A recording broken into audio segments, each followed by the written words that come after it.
सीधा सा सवाल, क्या मई के बाद 4 मई की घटना है, आप गए थे, आपने क्यों नहीं उठाया? उस पर क्या कार्रवाई, आप क्यों नहीं बोले? आप तो वहां 3 रात रुक के आए थे, छिपाया क्यों आपने? दूसरी बात, 2 घंटे की ज्यादा की स्पीच, जब तक चाहे बोले, कौन रोक रहा है उनको? परंतु क्या एक हत्या या उस बलात्कार की घटना जिसमें 2 महिलाओं को पुलिस ने हवाले किया और उनके साथ बलात्कार हुआ, जिसमें एक कारगिल के रक्षक जवान भी शामिल था, आर्मी का, आपने क्यों नहीं कहा कि ऐसी घटना हुई और हमने इन लोगों को दंडित किया? जब तक हमने ये सवाल नहीं उठाया तब तक तो आप मौन धारण किए हुए थे। क्यों छिपाया था आपने इसको? क्यों कार्रवाई नहीं हुई थी? शर्मसार करने वाली दुनिया की घटना है।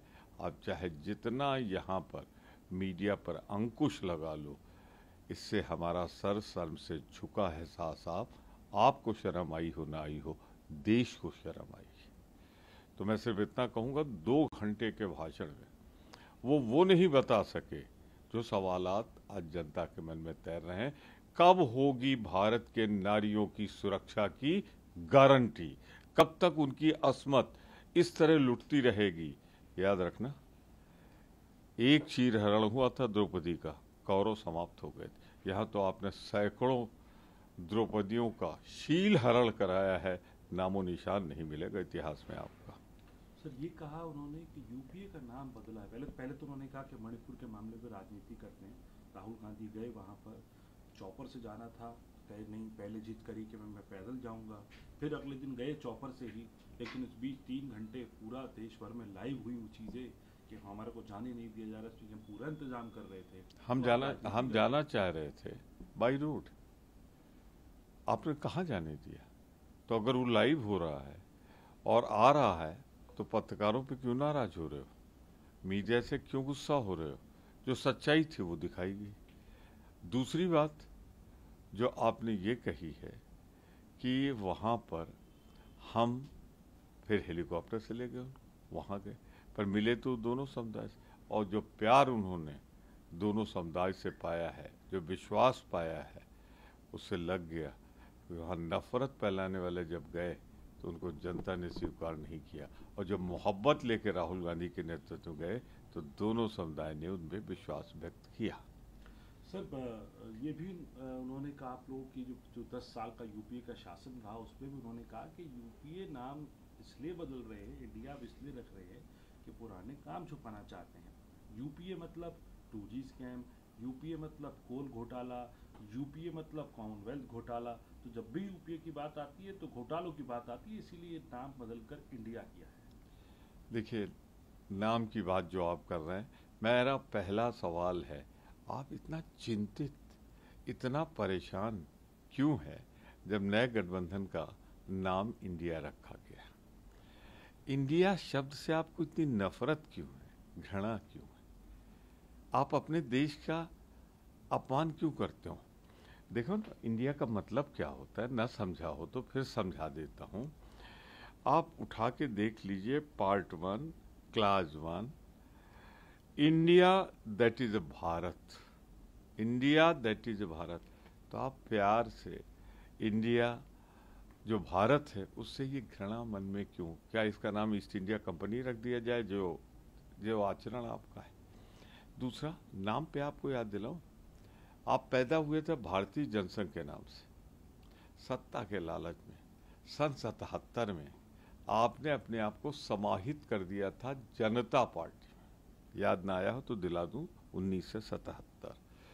और जब आपका स्वार्थ वहां सिद्ध हो गया, आप जो चाहते थे वो हो गया, तो आपने अपना नाम बदल के भारतीय जनता पार्टी क्यों किया?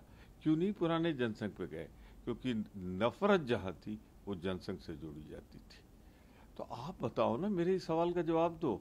हमने तो कभी भारतीय राष्ट्रीय कांग्रेस का नाम नहीं बदला, आपने तो अपनी पार्टी का सत्ता के लिए समाहित कर दिया, विलय कर दिया जनता पार्टी में, और जो 2.5 साल भी नहीं चला। फिर एक और दूरी समझा दूं, यूपीए तब था, कैदल थे यूपीए में। आज यूपीए से कई गुना ज्यादा बढ़ के जब आप हमारी संख्या 25 हो गई तो नाम नहीं बदलते तो क्या करते, वही रखते यूपीए।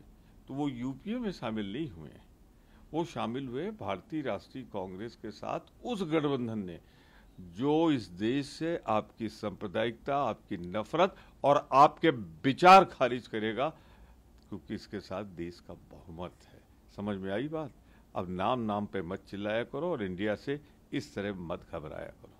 सर, आज प्रधानमंत्री जवाब देंगे, क्या उम्मीद है विपक्ष की? प्रधानमंत्री ने आज जो है सदन को, जो अब तक आप मांग कर रहे थे, आज हालांकि वो लोकसभा की बात है, लोकसभा में प्रधानमंत्री 100 दिन हो गए प्रधानमंत्री जी, आप लोकसभा में इस मुद्दे पर पहले क्यों नहीं बोले? लोकसभा के पहले जब आपको मालूम हो आप देश के प्रधानमंत्री हैं, बड़े, सबसे बड़े समझते हैं, अटल बिहारी वाजपेयी से बड़ा समझते हैं, आपने 4 मई की घटना आज हो जाएगी अगस्त में, 10 अगस्त, इसके पहले आपकी जुबान सीढ़ियों पे खुलती है लोकसभा में, सदन के अंदर नहीं।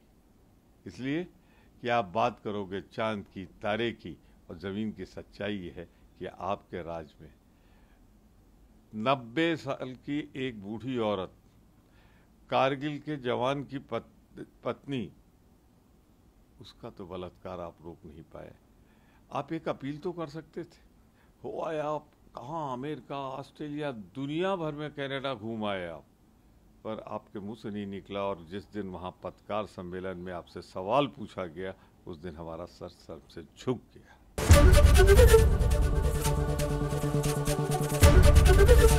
एबीपी गंगा, खबर आपकी, जुबान आपकी।